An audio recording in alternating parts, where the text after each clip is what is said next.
আপনারা দেখেছেন হয়তো আজকে সারাদিন আমরা একটা সারপ্রাইজিংলি পজিটিভ সাড়া পেয়েছি। মানে আমরা সাড়া পাবো হয়তো একটু আঁচ করতে পারছিলাম, বাট এই ধরনের সাড়া পাবো বুঝতে পারিনি। এবং এগেন আমি মানে অর্গানাইজারদের পক্ষ থেকে ক্ষমা চেয়ে নিচ্ছি যে যদি আজকে কারো এই মানে এত মানুষ একসাথে আসার কারণে সবাইকে আমরা ইকুয়াল লেভেলে ট্রিটমেন্ট দিতে পারিনি হয়তো। So যাদেরকে পারিনি তারা যদি কোনো ধরনের অসুবিধার সম্মুখীন হয়ে থাকেন সেই জন্য আমরা খুবই দুঃখিত।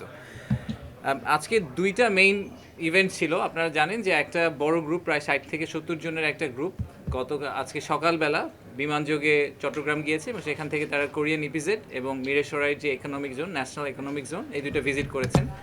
তো এখানে আমাদের বিভিন্ন দেশ থেকে আসলে বিদেশিরা গিয়েছেন, চায়না থেকে, নেদারল্যান্ডস থেকে, অস্ট্রেলিয়া, ইন্ডিয়া, বেশ কয়েকটা দেশের আমাদের ফরেনার গেস্ট ছিলেন যারা গিয়েছেন।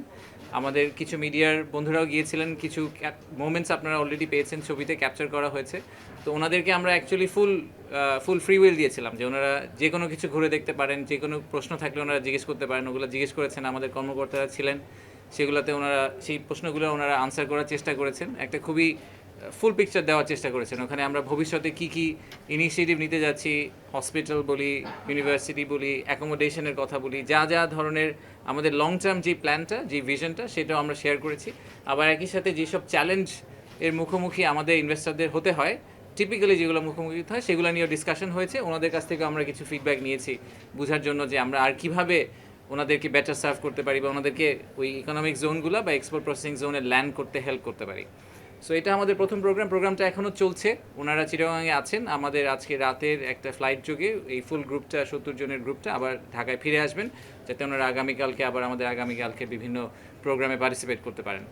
আর একই সাথে আমাদের ইন্টারকন্টিনেন্টালের স্টার্ট আপ কানেক্ট যে ইভেন্টটা হলো, বেশ বড় সড়ো করে আমাদের স্টার্ট আপ কমিউনিটিকে কভার করার জন্য সারাদিনের লম্বা ইভেন্ট। আমার জন্য, আমি প্রথম প্যানেলটাই ছিলাম, সো আমি ফুল ডিটেলটা হয়তো বলতে পারবো না, ওটার জন্য আমি ফাইজ ভাইয়ের সাপোর্ট নিব।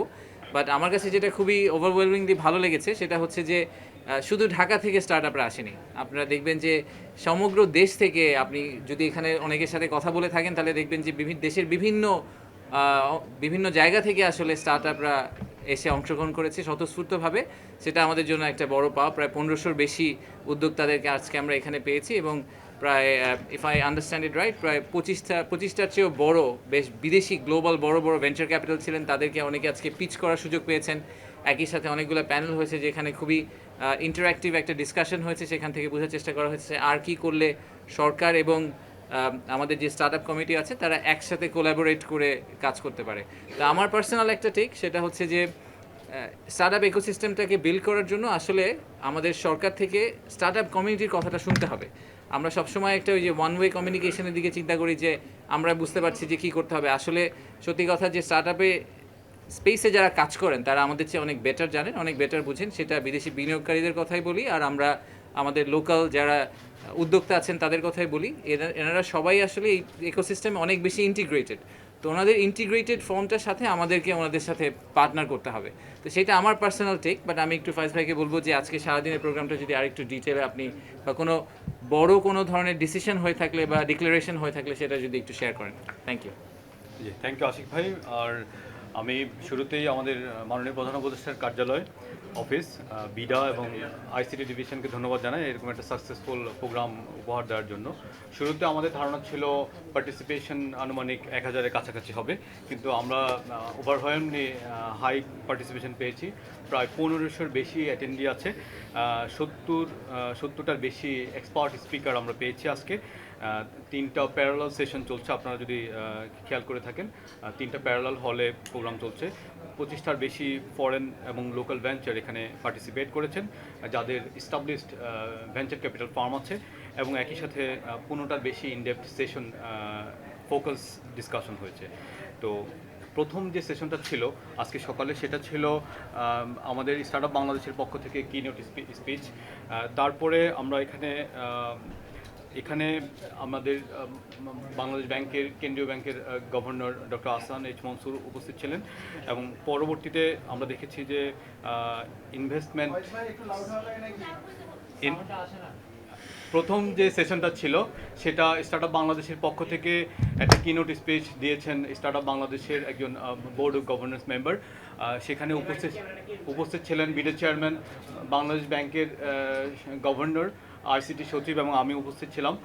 এরপরে যে সেশনগুলো হয়েছে সেখানে মূলত ইনভেস্টমেন্ট এবং স্টার্ট আপ সেন্ট্রিক সেশনগুলো হয়েছে।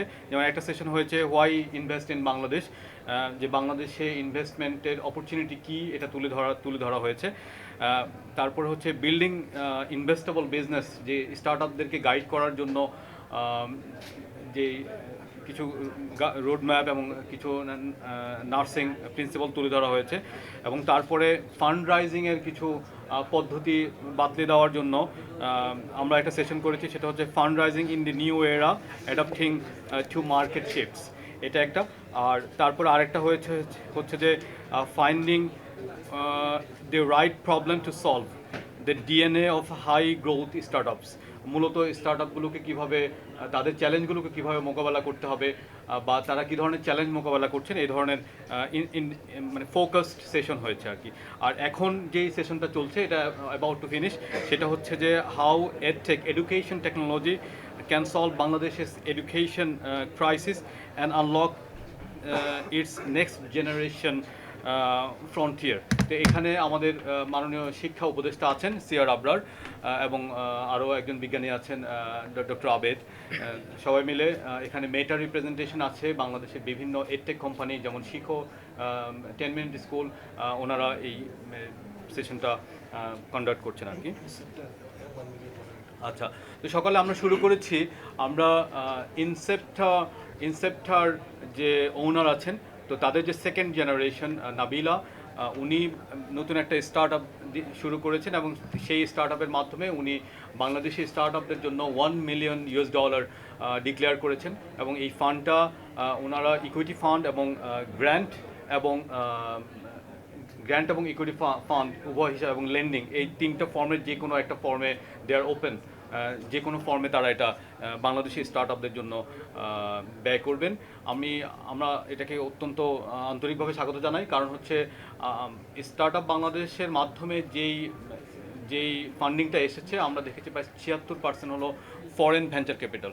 সো বাংলাদেশি কোম্পানিগুলো যদি বাংলাদেশে ফান্ডিং করে, তাহলে এটাকে আমরা অত্যন্ত সাধুবাদ জানাই। আমি মনে করি যে বাংলাদেশ ব্যাংক রিসেন্টলি যেই পলিসিগুলো নিয়েছে, আপনারা খেয়াল করেছেন যে প্রথমবারের মতো বাংলাদেশ ব্যাংক সিগনিফিক্যান্টলি একটা আউটবাউন্ড ট্রানজ্যাকশনের, ফরেন কারেন্সি ট্রানজ্যাকশনের একটা উইন্ডো ওপেন করেছে। এবং একই সাথে স্টার্ট আপ বাংলাদেশের আমাদের যে স্টার্ট আপগুলো আছে, তাদের মধ্যে একটা বড় দাবি ছিল যে শেয়ার শপিং।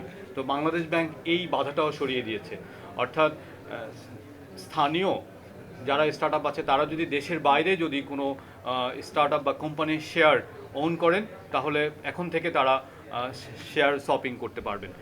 আর এর বাইরে আমাদের বাংলাদেশ ব্যাংকের গভর্নর দুটো প্রমিনেন্ট ডিক্লারেশন দিয়েছেন এখানে। সেই দুটো ডিক্লারেশন হচ্ছে যে আমরা দীর্ঘদিন ধরে বাংলাদেশ ব্যাংকের কাছে বিভিন্ন কমার্শিয়াল ব্যাংকের, বাণিজ্যিক ব্যাংকের যে স্টার্ট আপ ফান্ডটা ছিল, জমা ছিল, সেটা লিবারালাইজ করতে বলেছে আর কি। তো বাংলাদেশ ব্যাংকের গভর্নর আজকে ডিক্লেয়ার করেছেন যে এই ফান্ডের প্রায় 800 কোটি টাকা ওনারা আগামী এক সপ্তাহ থেকে এক মাসের মধ্যে ওনারা উন্মুক্ত করে দিবেন। আর এর বাইরে আরেকটা ডিক্লারেশন ছিল, সেটা হচ্ছে যে 400 কোটি টাকার একটা ফান্ড, যেটা বাংলাদেশ ব্যাংকের নিজস্ব তহবিল আছে। এই তহবিলটা বলেছেন যে ডেপ্ট কিংবা ফাইন্যান্সিং যে কোনো একটা ফান্ডিং মডেলে স্টার্ট আপদের জন্য উন্মুক্ত করা হবে, এবং এটা এখন থেকে আগামী কয়েক মাসের মধ্যেই করা হবে।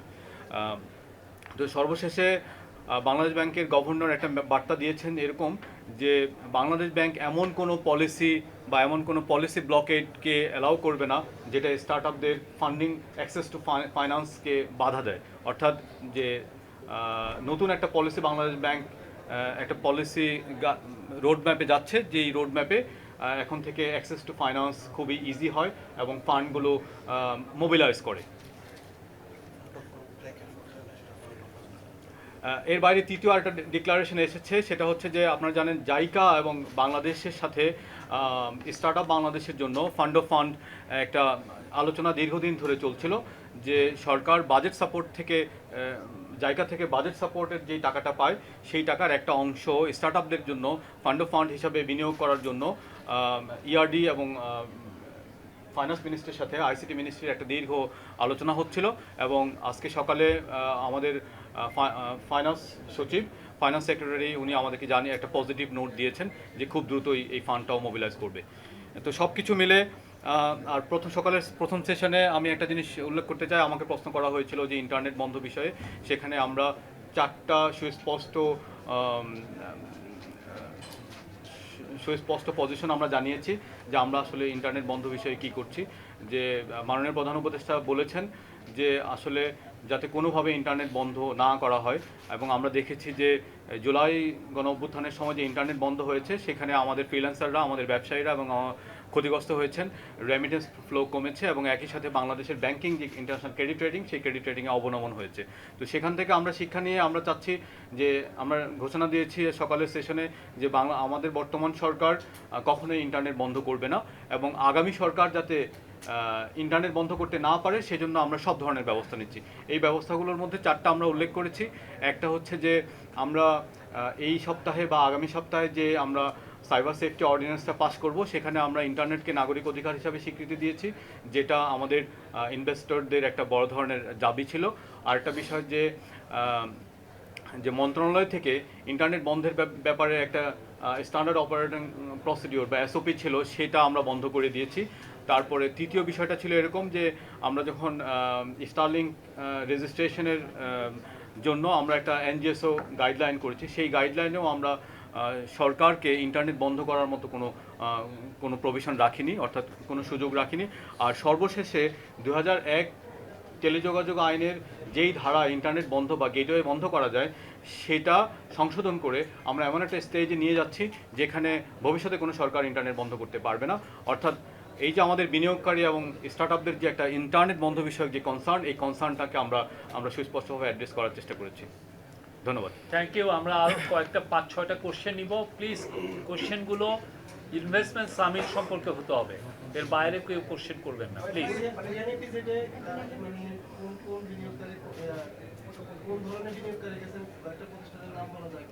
এটা আমরা বিনিয়োগকারীদের নাম আপনাদেরকে আমরা পরে দিয়ে দেওয়ার চেষ্টা করব। আমার কাছে আসলে এই মুহূর্তে লিস্টটা নেই যে কে কে গেছেন, আমরা কোন কোন দেশ থেকে গেছেন সেটা একটু আগে আপনাদেরকে শেয়ার করেছি। সো যে কটা দেশের নাম আমি শুনেছি যে চায়না, ইন্ডিয়া, নেদারল্যান্ডস, অস্ট্রেলিয়া, এই দেশগুলোর থেকে আমরা বেশ কিছু ইনভেস্টর পেয়েছি যারা গেছেন। আর আমাদের ইনফ্যাক্ট আমরা কিছু প্রসপেক্টিভ বাংলাদেশি ইনভেস্টরদেরকেও নেওয়ার চেষ্টা করেছি, যারা একেবারেই ডিসিশন পয়েন্টের খুব কাছাকাছি চলে গেছেন কিন্তু তারা কনসিডার করছেন খুব হেভিলি যে ওনারা ইকোনমিক জোনগুলোতে ইনভেস্ট করবেন, তাদেরকে আমরা নিয়ে গেছি যাতে ওনাদের কনসার্নগুলো এবং ওনাদের ভিউগুলো আমরা শুনতে পারি। আপনার ফিডব্যাকটা কি নিলেন? যেমন উনি একটা গুরুত্বপূর্ণ ফিডব্যাকের কথা বললেন যে স্টার্টাররা চান না যেন ইন্টারনেট আর কখনো বন্ধ হয়, এবং এই ব্যাপারে আপনার পলিসি দিবেন কয়েকবার বললেন। আর কি কি ফিডব্যাক আজকের প্রথম দিনে? পার্সোনাল ডেটা প্রোটেকশন অ্যাক্ট নিয়ে একটা প্রশ্ন ছিল ওদের, আমরা এটা ক্লিয়ার করেছি যে আমরা এপ্রিলের মধ্যে ড্রাফটটা আমাদের বিজনেস কমিউনিটির মাধ্যমে যাদের কাছে এখনও পৌঁছে নেয় তাদেরকে সে পাঠিয়ে দিব।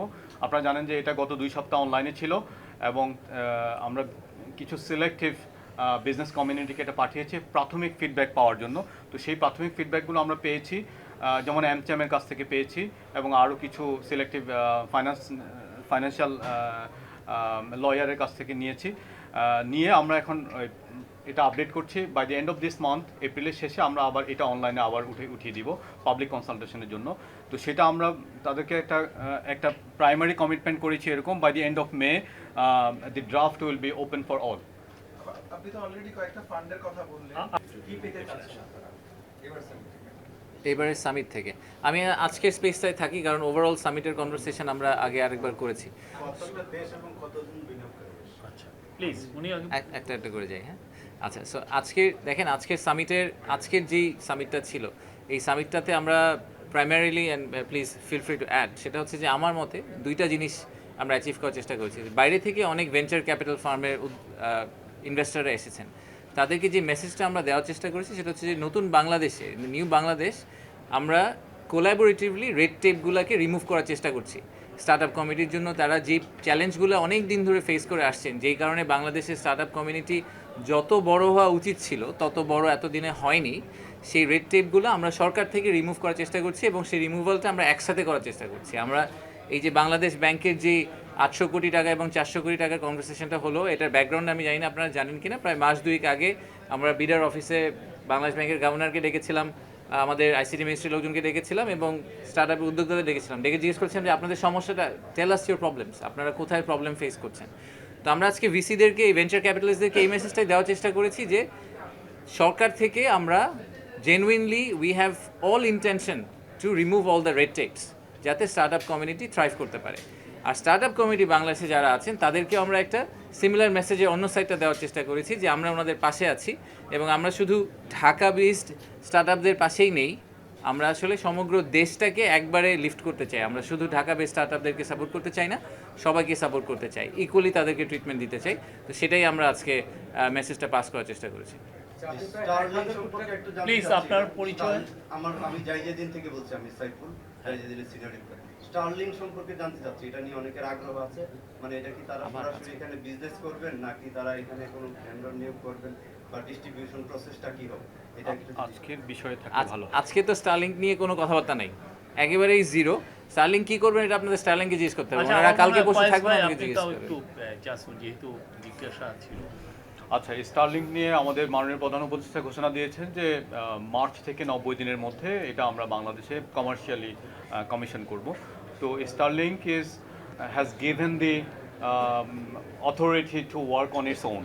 তো তারা বাংলাদেশে কিছু ডিস্ট্রিবিউটর এবং ল্যান্ডিং স্টেশন পার্টনার তারা নিজেরা খুঁজেছেন, তাদের সাথে কাজ করছেন এবং আমাদের দিক থেকে আমরা বিডা, বিটিআরসি এবং টেলিকম মন্ত্রণালয় আমরা মিলে আমরা এনজিএসও গাইডলাইনটা তৈরি করেছি এবং আমরা এটা কনসাল্ট করেছি, অনলাইনে এটা ছিল।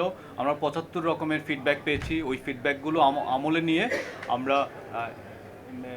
আমরা গাইডলাইনটা তৈরি করেছি এবং মাননীয় প্রধান উপদেষ্টা সেটা অনুমোদন করেছেন। এখন নেক্সট স্টেপ হচ্ছে স্টারলিংক বা এনজিএসও সহ, মানে এনজিএসও প্লেয়ার, এখানে Starlink one of the player, there can be many other players. So Starlink সহ অন্য যারা এনজিএসও নন জিও স্টেশনের অরবিট স্যাটেলাইট যারা সেবাগুলো দিচ্ছেন, সেই সেবাদাতারা তারা এখন বিটিআরসিতে আবেদন করবেন এবং সেই আবেদনের সাপেক্ষে তাদেরকে অনুমোদন দেওয়া হবে এবং তারা বাংলাদেশি সরকারি এবং বেসরকারি যে বিনিয়োগ পার্টনার আছেন পার্টনারদের সাথে কাজ করবেন। আর এর মধ্যে আমরা এখানে কিছু টেস্ট সেট আপ করছি এবং সেটা পাইলট ফেজ হচ্ছে। সো সরি, জাস্ট একটু কমপ্লিমেন্ট করি যে আমি গতকালকে বলেছিলাম যে স্টারলিংকের বিডার অ্যাপ্রুভালটা হয়ে গেছে। সো প্রসেস ওয়াইজ প্রথমে আসলে বিডার অ্যাপ্রুভাল, তারপরে হচ্ছে গিয়ে এনজিএসও লাইসেন্স, বিটিআরসির অ্যাপ্রুভাল। ওনারা আজকে বিটিআরসির জন্য অ্যাপ্লাই করেছেন। সো এখন বিটিআরসির অ্যাপ্রুভাল হয়ে গেলে সরকারের পার্টটা কিন্তু শেষ। আমরা যেটা ওনাদেরকে 90 দিনের জন্য প্রমিস করেছিলাম ওনাদেরকে আমরা ব্যবসা করতে দিব, বিটিআরসি লাইসেন্স দেওয়ার পর থিওরিটিক্যালি ওনারা তার পরের দিন থেকেই বাংলাদেশি কমার্শিয়ালি অপারেট করতে পারেন। বাট আমি শিওর যে ওনাদের নিজেদের সেট আপ করতে হতে একটু সময় লাগতে পারে, but that's completely down to them. ঠিক আছে, থ্যাংক ইউ। এবং মিনিস্ট্রি অফ ট্রেড ভিজিট করতেছে, আপনি কি এক্সপেক্ট করতেছেন যে এখানে তারা কি বিনিয়োগ করবেন? আপনি এর আগে জানিয়েছিলেন যে যারা ফ্যাক্টরি সেট আপ একটা মনস্থির করতেছে তারাই যাচ্ছে, আপনি কি আশা করতেছেন? আর বাংলাদেশে কেন এফডিআই আসবে আর কি, এটা আপনার কি মনে হয়? মানে আপনাকে আমি জিজ্ঞেস করি বাংলাদেশ এফডিআই কেন আসবে না? মানে আসবে না কেন? এখন যে চ্যালেঞ্জ আমাদের প্রতিযোগী দেশগুলো দেখেন, তার মধ্যে করে যে আমাদের প্রতিযোগী দেশ আরো ভালো বেটার অপরচুনিটি পাবে। আমাদের যে ম্যান পাওয়ার যেটা আছে এটা একটা বড় অ্যাডভান্টেজ, আপনি বলেন আমরা যেটা জানি, বাট স্কিল ম্যান পাওয়ার গ্যাপটা থাকে যেখানে এখন ওই যে ট্যাম্প ইস্যু চলে আসছে, সেখানে ট্যারিফ চলে আসতেছে, তারপরে এটাই তো বড় চ্যালেঞ্জ। আচ্ছা আচ্ছা ঠিক আছে, প্লিজ, উনি কোশ্চেন করলো তো। একটা কোয়েশ্চেন আনসার করি। হ্যাঁ, আচ্ছা, প্রথমত হচ্ছে যে ওনাদের কাছ থেকে আজকের ট্রিপ থেকে আমাদের কি এক্সপেকটেশন? আমাদের ট্রিপ থেকে এক্সপেকটেশন হচ্ছে ওনারা ট্রিপ থেকে এসে একটা কনফিডেন্স পাবেন যে, আমি আগেও বলেছি যে ইনভেস্টমেন্ট ডিসিশন ওভারনাইট হয় না। ওনারা হয়তো বাংলাদেশ নিয়ে চিন্তা করছেন তাই ওনারা বাংলাদেশে এসেছেন। ওনারা এই ট্রিপ করে কালকে সকালে গিয়ে কন্ট্রাক্ট সাইন করবেন, আমি এটাও চাই না। ওনারা একটা পজিটিভ আউটলুক নিয়ে ফেরত যাবেন, ওনারা হেড অফিসে যাবেন, হেড অফিসে গিয়ে কনসাল্ট করবেন, ওনারা বলবেন যে আমি ফিজিক্যালি দেখে এসেছি জায়গাটা কাজ করছে। আমাদের টার্গেট হচ্ছে যে এই 60-70 জন যারাই গেছেন তাদেরকে আমরা ইন্ডিভিজুয়ালি ট্র্যাক করবো এখন থেকে, বিডার থেকে, যে আমরা প্রত্যেকের সাথে একটা যোগাযোগ রাখবো আগামী 6 মাস 12 মাস, চেষ্টা করবো এটাকে অ্যাকচুয়াল ইনভেস্টমেন্টে ম্যাটেরিয়ালাইজ করার জন্য, নাম্বার 1। আর বাংলাদেশে কেন এফডিআই আসবে এটার অনেক বড় আনসার আছে, বাট কস্ট অ্যাডভান্টেজ সবাই বলে যে আমাদের চিপ লেবার। আমি জাস্ট এই পয়েন্টটা একটু ঠিক করে দিতে চাই, সেটা হচ্ছে যে ট্রু আমাদের প্রোডাক্টিভিটি ইস্যু আছে কিন্তু আমাদের লেবার ট্রেনেবল, সেটা গার্মেন্টস ইন্ডাস্ট্রি খুব ভালো করে প্রমাণ করেছে যে ট্রেনেবল। আর দ্বিতীয় হচ্ছে যে আমাদের কস্ট অ্যাডভান্টেজটা শুধু লেবারে না, আমাদের কাছে একটা টেবিল আছে, আমি আপনাদের সবাইকে কোনো এক সময় শেয়ার করে দিব। ভিয়েতনাম, কম্বোডিয়া, থাইল্যান্ড, আমাদের যেগুলো কম্পিটিটিভ কান্ট্রি, তাদের পানির দাম, ইলেকট্রিসিটির দাম, গ্যাসের দাম, জমির দাম এই সবগুলা কিন্তু মোস্ট কেসেসে বাংলাদেশের চেয়ে অনেক বেশি। দুই একটা ক্ষেত্রে ইন্দোনেশিয়া আমাদের সমান, বাকি সবগুলা দেশে এই প্রত্যেকটা ইউটিলিটির price is actually much higher than Bangladesh. So as a package both financial and non physical যে বেনিফিটগুলো আমরা প্যাকেজ হিসেবে প্রোভাইড করি, এটা আসলে অন্য যে কোনো দেশের সাথে কম্পিটিটিভ। যেই জায়গাটা আমরা ফেল করি সেটা হচ্ছে ইনভেস্টর যখন আগ্রহ দেখায় তারপরে তাকে ল্যান্ড করানোর একটা প্রসেস আছে, সেই প্রসেসটাতে তাকে আমাদের একটু হ্যান্ডেল করতে হবে, তাকে কমফোর্টটা দিতে হবে, কনফিডেন্স দিতে হবে যে আমরা যেটা প্রমিস করেছি সেটা আমরা ডেলিভার করতে পারবো। ওই জায়গাটায় গিয়ে আমরা ফেল করি বলে অনেকে কনফিডেন্স না পেয়ে ফাইনালি বাংলাদেশে ইনভেস্ট করে না। So we need to figure out যে ওই জায়গাটাতে আমরা কীভাবে সরকার থেকে সাপোর্ট দিতে পারি যাতে ওনারা বাংলাদেশে ইভেন্চুয়ালি ল্যান্ড করেন। প্লিজ। আমার নাম মনিরুজ্জামান। শুধু ঢাকায় সীমাবদ্ধ নয়, সারা দেশেই আপনারা ছড়িয়ে দিতে চান। আজকে যে $1 মিলিয়ন প্রতিশ্রুতি পাওয়া গেল, এটা বন্টনের ক্ষেত্রে কবে নাগাদ এটা বন্টন করা হতে পারে এবং প্রক্রিয়াটা কি, কারা এটা সুযোগ পাবে, আপনাদের কোনো এটা নীতিমালা থাকবে কিনা বা কিভাবে এটা বিতরণ করা হবে? দেশের 5টা বিভাগে ন্যাশনাল ইয়থ সামিট করেছে এবং প্রতিটা বিভাগ থেকে আমরা দুজন দুটা স্টার্ট আপকে পিক করেছি আর কি। তো আমরা এই যে ইনিশিয়েটিভটা আমরা এটা কন্টিনিউ করব। এখন থেকে আমরা আমাদের ইউনিভার্সিটি অ্যাক্টিভেশন প্রোগ্রাম আছে, সেই প্রোগ্রামগুলো আমরা সচল করব এবং সচল করে এই ইউনিভার্সিটি অ্যাক্টিভেশনগুলো আইসিটির অধীনে দুটো দপ্তর আছে যারা প্রি-সিড স্টার্ট আপ নিয়ে কাজ করে, আইডিয়া এবং যারা অ্যাক্সিলারেশন ফেজ এবং ভিসি নিয়ে কাজ করে, সেখানে স্টার্ট আপ বাংলাদেশ। সো এই দুটোর মাধ্যমে আমরা বাংলাদেশের প্রত্যেকটা ইউনিভার্সিটির যারা ইনোভেশন ক্লাব আছে তাদেরকে রিচ করার চেষ্টা করব। তো এটা হচ্ছে একটা প্রসেস এবং প্রতিটা ইউনিভার্সিটি থেকে আমরা ক্যান্ডিডেট পিক করব, স্টার্ট আপ পিক করব। আর দ্বিতীয় যে বিষয়টা আছে সেটা হচ্ছে স্টার্ট আপ বাংলাদেশের একটা প্রতিষ্ঠিত ওয়ার্ক প্রসেস আছে যে আমাদের যারা ভিসি ফান্ড পেতে চান তারা যদি সারা বছর ব্যাপী অ্যাপ্লাই করতে পারেন। তো যখন অনেকগুলো অ্যাপ্লিকেশন জমা হয় তখন আমরা পিচিং সেশন অ্যারেঞ্জ করি এবং সেখানে স্টার্ট আপ বাংলাদেশের বোর্ড এবং গভর্নর্স, যেখানে সরকার এবং সরকারের বাইরে অন্যান্য স্টেক হোল্ডাররা আছেন, তাদের সামনে পিচিং করা হয়। পিচিংয়ে সেখানে কিছু স্কোরিং ক্রাইটেরিয়া আছে, স্কোরিং ক্রাইটেরিয়া যারা পাস করেন তাদেরকে এই ফান্ডগুলো বরাদ্দ করা হয়।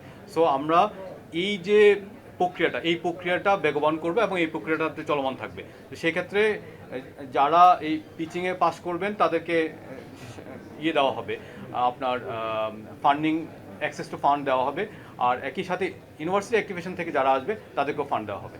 ধন্যবাদ। আমি মিজান, আমি ডেইলি অবজারভার। একটু নাম্বারটা বলে দেবেন, কত দেশ এবং কতজন একটা প্রশ্ন ছিল এখানে, আমার নাম আবির। দাঁড়ান একটা প্রশ্নের দিকে আসছে। এখানে একবার আসতেছে। জি, আপনি আবার বলেন একটু। এটা বলছিল তো প্রথমে একবার। প্রায় 25টা দেশ থেকে 70 জনের বেশি বিনিয়োগকারী এসেছে আজকের জন্য, জি আজকের জন্য শুধু স্টার্ট আপের জন্য 25টার বেশি দেশ থেকে 70 জনের উপরে বিনিয়োগকারী এসেছে। ঠিক আছে, আপনার কাছে আমার একটা প্রশ্ন। আমি আবির, এখন টিভিতে কাজ করছি। এটা শেষ হওয়ার পরে একটা ব্রিফিং করব অন্য একটা বিষয়ে, জাস্ট ওনাদেরকে আগে। এখানে করবেন তো? হ্যাঁ, এখানেই করব, ডোন্ট ওয়ারি। আমরা জানি আপনি কি জিনিস আর আপনাকে অভিনন্দন, আপনি প্রতিমন্ত্রী মর্যাদা পেয়েছেন। এটা তো আমাদের রেসপন্সিবিলিটি এবং চ্যালেঞ্জ এবং এক্সপেকটেশন বাড়লো, আর তো খুব একটা লাভ হলো বলে মনে হয় না। জি, ধন্যবাদ। একটা বিষয় আমি মনে করি যে কোরিয়ান ইপিজেড নিয়ে একটা গল্প ছিল, আপনারা জানেন। তা প্রায় 15-20 বছর তারা সাফার করেছেন। কোরিয়ান ইপিজেডের বিষয়টা কিভাবে সলভ হলো আমি আশিক চৌধুরীকে বলবো যে একটু আলোকপাত করতে। আচ্ছা, ধন্যবাদ। আই থিঙ্ক শফিক বেনবিতে কোরিয়ান ইপিজেডের যে চেয়ারম্যান, উনি একটা নিজের থেকে একটা কমেন্ট্রি করেছেন যে উনি মনে করেন বাংলাদেশে ইনভেস্ট করা উচিত আমাদের। তো এটার ব্যাকগ্রাউন্ডটা এরকম যে আমরা যখন যেদিন আমি প্রথম জয়েন করি তার পরপরই ওই দিনই আসলে কোরিয়ান ইপিজেডের চেয়ারম্যান উনি এসেছিলেন। উনি এসে বললেন যে দেখো, বাংলাদেশে আমি পার্সোনালি বাংলাদেশের সাথে খুবই ক্লোজ, বাংলাদেশের ব্যাপারে তার প্রচুর আগ্রহ, কিন্তু বাংলাদেশ তাকে যেভাবে ট্রিটমেন্ট করেছে এটা অনেক ক্ষেত্রেই আসলে তার কাছে মনে হয়েছে যেটা ফেয়ার ছিল না। এরকম একটা গল্প আছে। উনি আমাকে নিজেই বললেন যে স্যামসাংকে উনি বাংলাদেশে অলমোস্ট নিয়ে চলে এসেছিলেন, যে স্যামসাংয়ের $22 বিলিয়ন একটা ইনভেস্টমেন্ট যেটা ভিয়েতনামে গিয়েছে 2012-13 সালের দিকে, ওই ইনভেস্টমেন্টটা বাংলাদেশে হওয়ার কথা ছিল। তো উনি যখন বাংলাদেশে এটাকে নিয়ে আসলেন, তো কোরিয়ান ইপিজেডের যেই জমি সংক্রান্ত কিছু বিষয় আছে যে মিউটেশন রিলেটেড, যেটা তখনকার যে পলিটিক্যাল আউটফিট ছিল ওনারা মনে করেছিলেন যে এইটা আপাতত কোরিয়ান ইপিজেডকে দেওয়া যাবে না, এটা ওনাদেরকে একটু ঝুলিয়ে রাখতে হবে, তো ওনাদেরকে মিউটেশনের কাগজপত্র দেওয়া যাবে না। স্যামসাং যখন তাদের ডিউ ডিলিজেন্স করার চেষ্টা করলো তখন দেখলো যে জমির কাগজপত্র নাই, তো বললো আপনি এটা কবে দিতে পারবেন? উনি বলে যে আমি বলতে পারি না আপনাকে আমি কাগজপত্র কবে দিতে পারবো, and that's how Samsung decided to move out of Bangladesh. এরকম অনেক ইনসিডেন্ট আছে আমাদের, অনেকে আসতে চেয়েছেন তাকে আমরা এই সাপোর্টটা দিতে পারিনি। তো উনি এসে বলেছেন যে আমাকে বছরের পর বছর ধরে এরকম করা হচ্ছে, বলা হচ্ছে, তাহলে তোমরা যদি আমাকে রাইট টুলগুলো দিতে পারো তাহলে আমি আরও ইনভেস্টর নিজেই আনতে পারবো। তো তখন আমরা দেখলাম যে এটা একটা ইন্টারমিনিস্ট্রিয়াল ইস্যু। তো তখন আমরা একটা টিম তৈরি করেছিলাম বিডার ভিতরে। বিডার সেই টিমটার নাম ছিল প্রজেক্ট অ্যাম্বাসেডর। তো এই টিমটাকে আমরা নাম দিয়েছিলাম প্রজেক্ট অ্যাম্বাসেডর টিম। সেই অ্যাম্বাসেডর টিমটার কাজ ছিল যে ওনাকে অ্যাম্বাসেডারে কনভার্ট করা, আমাদের একজন ক্রিটিক তাকে আমরা কীভাবে অ্যাম্বাসেডারে কনভার্ট করতে পারি। তো সেখানে ইন্টারমিনিস্ট্রিয়াল আরও কিছু লোকজনকে যোগ করা হলো এবং তাকে আমরা একটা ডেডলাইন দিয়েছিলাম যে আমরা ফেব্রুয়ারি 6 তারিখের মধ্যে, প্রধান উপদেষ্টা নিজে কমিট করেছিলেন যে আমরা 6 তারিখের মধ্যে ওনাকে যাবতীয় জমির কাগজপত্র এবং যা যা ক্লিয়ারেন্স সরকার থেকে লাগে সব জোগাড় করে দিব। এই পুরোটা করতে কিন্তু আসলে অনেককে ইনভলভ করতে হচ্ছে সরকারের মধ্যে। সেই আমাদের চিটাগংয়ের ডিসি থেকে শুরু করে আমাদের ফরিদ আপা, উনি খুবই শক্ত ডিসি এবং এই জন্য আমি ওনাকে খুবই পছন্দ করি। তো ওখান থেকে শুরু করে সরকারের অনেকগুলো সংস্থাকে এক করে আমরা ফাইনালি প্রজেক্টটাকে পুল অফ করতে পেরেছি। এক্স্যাক্টলি 6 তারিখে তাকে যাবতীয় কাগজপত্র রেজিস্ট্রেশন করে এগ্রিমেন্ট সাইন করে সব কিছু হাতে ধরিয়ে দেওয়া হয়েছে। And he was very grateful, he was very very happy. যে জিনিসটা লাস্ট 10 বছর ধরে উনি পুল অফ করতে পারেনি, ওটা আমরা ওনাকে 2 মাসের মধ্যে বের করে দিয়ে দিয়েছি। তো এটা একটা এক্সাম্পল এই কারণে যে আসলে সরকারের মধ্যে সদিচ্ছা থাকলে অনেক কিছুই করা সম্ভব। সরকার যদি একসাথে সবাই মিলে কাজ করে, সরকারের ভিতরের বিভিন্ন মন্ত্রণালয়, আন্তঃমন্ত্রণালয়ের যে টেরিটোরিয়াল ফাইট, সেই ফাইটটাকে বাদ দিয়ে যদি সরকার একসাথে কাজ করে এবং ইনভেস্টমেন্টকে প্রমোট করা, যেটাকে আমরা সবসময় বলি যে employment generation is the biggest problem বলবো না, আমি বলবো যে অপরচুনিটি, এবং at the same time the single biggest challenge we have, যে এমপ্লয়মেন্ট জেনারেশনের ব্যাপারটা। তো সেইটাকে প্রাইমারি গোল হিসেবে ধরে সরকারের সব মন্ত্রণালয় যদি একসাথে কাজ করে, এটাকে ডেফিনেটলি অ্যাচিভ করা সম্ভব। সো এটা ইজ এ গ্রেট এক্সাম্পল। সেই এক্সাম্পলটাকে আমাদের আরও 10 বার কপি করতে পারতে হবে। সো এই উইনটাকে আসলে এই same wins we need to show many wins to our investors, যাতে তারা পরে এসে, উনি এখন কিন্তু আমাদের জন্য প্রায় 31 জন বিনিয়োগকারীকে কোরিয়া থেকে ধরে নিয়ে এসেছেন এই ইনভেস্টমেন্ট সামিটে জয়েন করার জন্য। So this is exactly how we should be operating in future. আমার একটা শেষ প্রশ্ন ছিল। কথা বলছিলেন যে